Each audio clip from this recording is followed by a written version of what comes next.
It's one of the most high-pressure environments in any hospital. Staff at ICU provide patients with the most critical care. But here at Aberdeen Royal Infirmary, those at the sharp ends are coping with even more stress and strain. On average, around 75% of patients who are fit enough to be discharged from the ICU face delays. We don't have to be physically full to have bed pressures. I mean, it depends a lot on staffing numbers as well. And up to a quarter are going directly home from here due to a lack of capacity in the wards. The impact of essentially the lack of downstream beds and the pressure on social care that comes from does impact all the way back up to areas like critical care. We're used to dealing with the people who are acutely unwell. That's our job, that's our bread and butter to say. But we're not set up, we're not resourced, and we haven't actually got the training to deal with the patients when the sort of recuperation phase of their illness.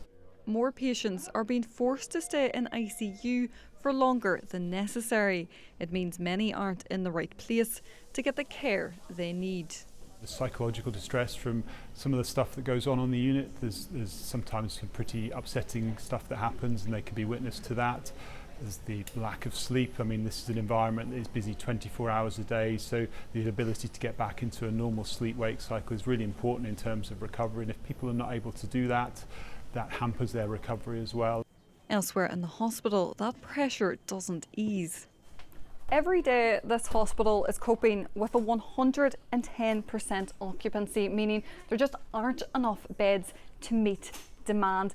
But now, sites like this have become more common, with corridor care the new norm. It is not a bed space, let's be honest. The facilities aren't as good as what it would otherwise be. We use the foldable screens to give as much privacy as possible, but they are not soundproof, so it is very challenging to have a difficult conversation with a patient, especially if you are breaking bad news to a patient. But despite the overcrowding, praise for the staff. I've been upstairs getting a view of Aberdeen. Very good, yes. They've all been very kind and they work very hard.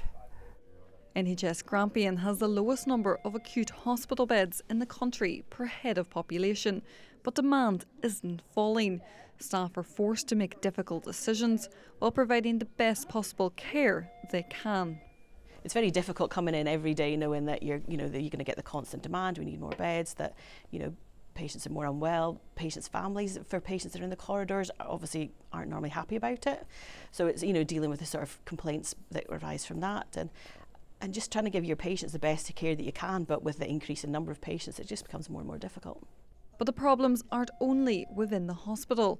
A lack of beds in the community is impacting the flow of patients. And with an ageing population, NHS Grampian is working to provide more support.